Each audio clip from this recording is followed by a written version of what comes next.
Things are heating up in the Middle East, which is not good. We're seeing direct confrontation between Iran and Israel, and this is having a pretty big impact on multiple markets. You also think about the potential for this to grow into a much larger, more global conflict, which is pretty scary. Just think about how much that would impact our lives and how much a World War III type conflict would impact the global markets. So in this video, I'm going to be getting into the recent events that we've seen take place in the Middle East. I'm going to get into the probability of this escalating into something larger. And I'm also going to get into where you want to be positioned as an investor right now. I'm going to go through some different assets and some different markets. Before I do get into the video, please make sure to like the video and also subscribe to the YouTube. Really appreciate your support. Let's go ahead and get into this scary stuff. So, last week, Iran sent missiles and drone strikes into Israel, which is a pretty big deal. These countries are not friends. They have different ideologies, but they have mostly engaged in indirect confrontations in recent times. They haven't directly attacked each other. So for Iran to directly attack Israel is a big deal, and they're really turning the heat up a couple notches. Now, Israel came out and said that they are probably going to retaliate. And Iran said, if you retaliate, well, then we're going to retaliate. So this could really snowball into a much larger conflict, which is scary. You think about the potential for nuclear weapons to go off, which is pretty scary. I know that's something maybe people don't like to think about, but it's definitely a possibility. I really am hoping nothing like that would ever happen. But you also think about global superpowers getting dragged into this. The US, who is an ally of Israel, Russia, who is an ally of Iran, and just the significance of this territory, right? This is the OPEC territory where most of the world's oil is exported from. Most of the world's main energy source is exported from. Now, the US has come out and said that they are against Israel retaliating to Iran, and most of the global community has come out and said this as well. And the U.S. basically said, if they retaliate, then you're on your own. We don't have your back. But I think that's just something they're saying. In reality, the United States kind of has a vested interest to stay involved in this territory and back up their allies there. Why? Because one of the main reasons the U.S. is the global superpower and why the U.S. has maintained dominance over the world is because we have the world reserve currency, the US dollar. And why has the US dollar maintained its dominance over other currencies around the world? Because we have the petrodollar system. So the US made agreements with these countries in the Middle East to price your oil in dollars, and we'll provide protection for you. So the U.S. kind of has an obligation to back up these oil producing countries in the Middle East that they're allies with. And they really want to maintain this petrodollar system, right? If countries stop pricing their oil in dollars, which some of them already are starting to do in the Middle East, we're seeing Iran and some other countries start to price their oil in other currencies. So the U.S. is kind of losing its grip over the rest of the world and their control through this, through the dollar as the world reserve currency, which has been a huge strategic advantage for the United States. That's part of the reason why we have lived such lavish lives for the past decades, is because we have the world reserve currency. And now we see these OPEC countries starting to pull away. We also see something like the BRICS being formed, where countries like Russia, China, Brazil, I believe Iran's in there, South Africa, some other countries are trying to form their own currency, their own reserve currency for the world, because they're tired of being under the control of the United States and being subject to sanctions, right? The world is tired of having the US control them. So they're trying to get out of that.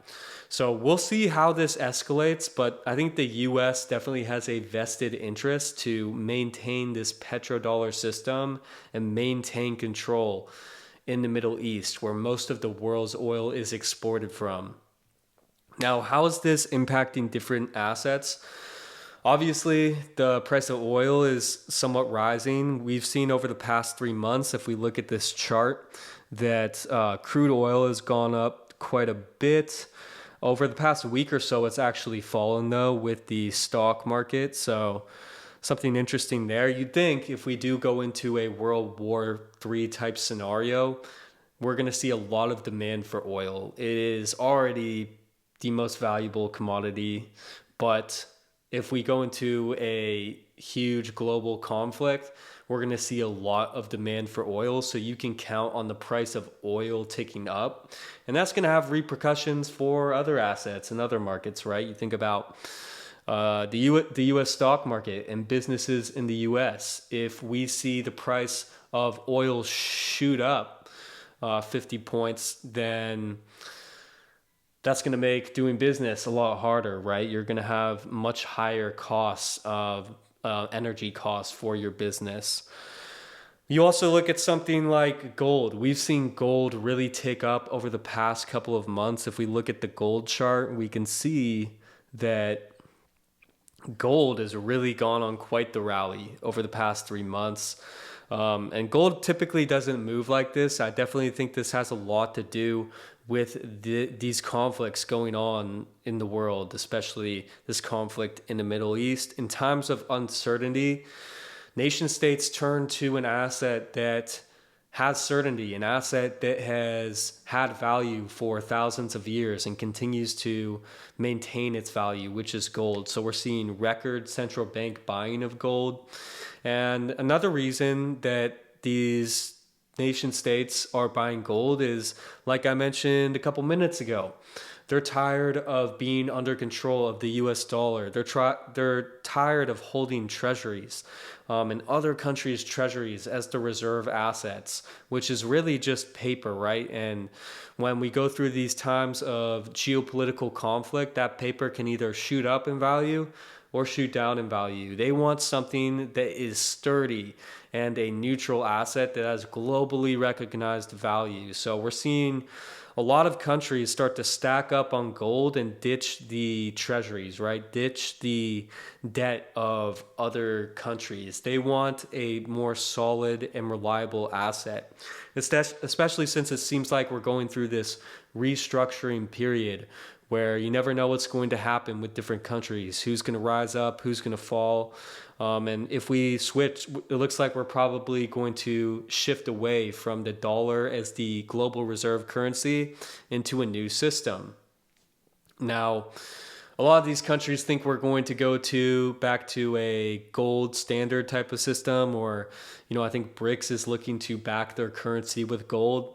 I don't think that's going to happen. I think we're going to a Bitcoin standard, which is something I'll briefly cover towards the end of the video, but it looks like they are betting on gold. Now, how is this affecting the stock market? We've seen the stock market dip over the past week. It's gone on quite a rally for the past 6 months or so. And when you think about all the things going on, we have this conflict starting to heat up. The Federal Reserve and the government has kind of come out and said that they don't think we are going to cut rates as much this year, or we might not cut rates at all.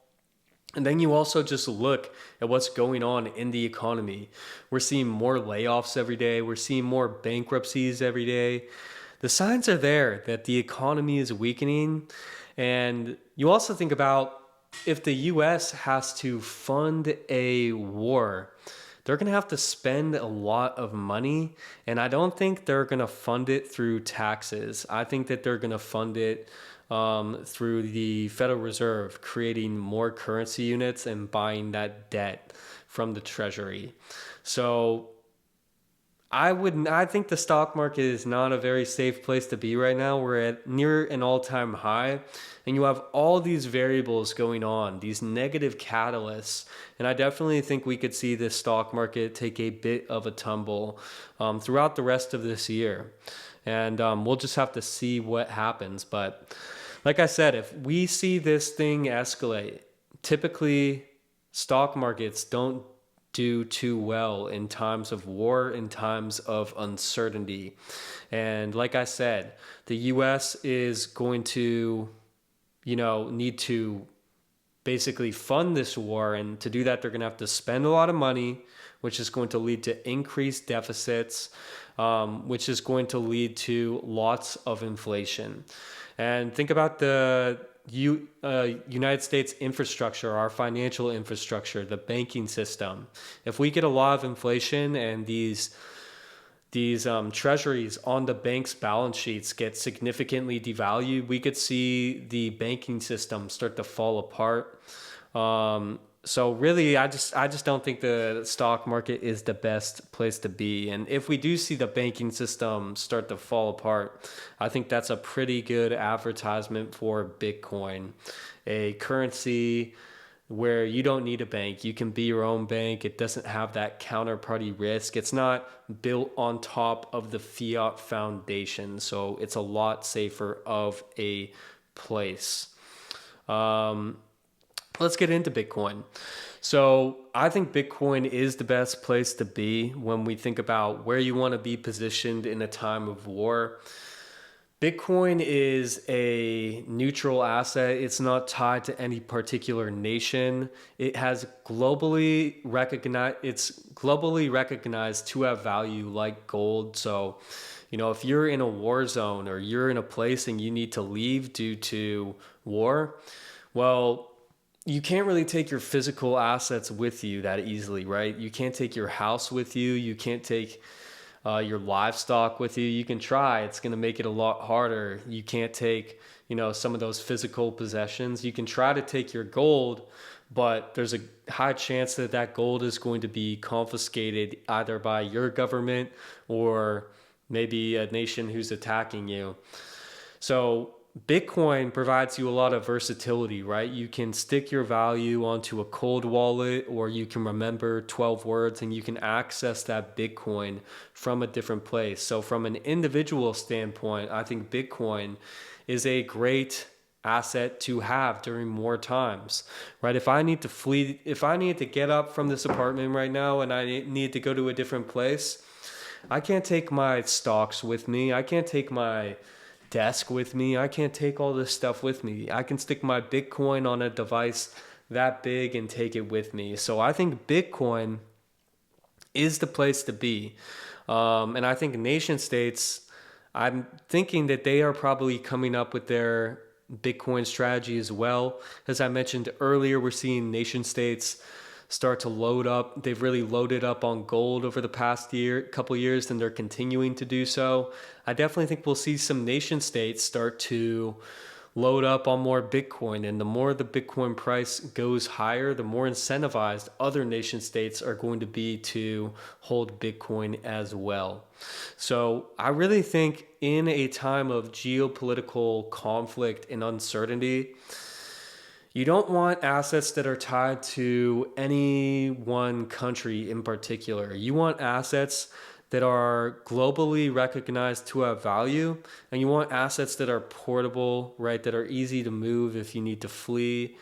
So I think that Bitcoin, gold, and silver are probably good assets to hold. I'm much bigger on Bitcoin than I am on gold and silver because I think Bitcoin is demonetizing gold and silver and other assets. So I think Bitcoin is it's the best asset to hold. But I do think over the short term, gold and silver will maintain your value when we see other markets crashing. So that's where I think is the best place to be. I'm really hoping that this doesn't escalate into a much larger conflict, but we will just have to see, right?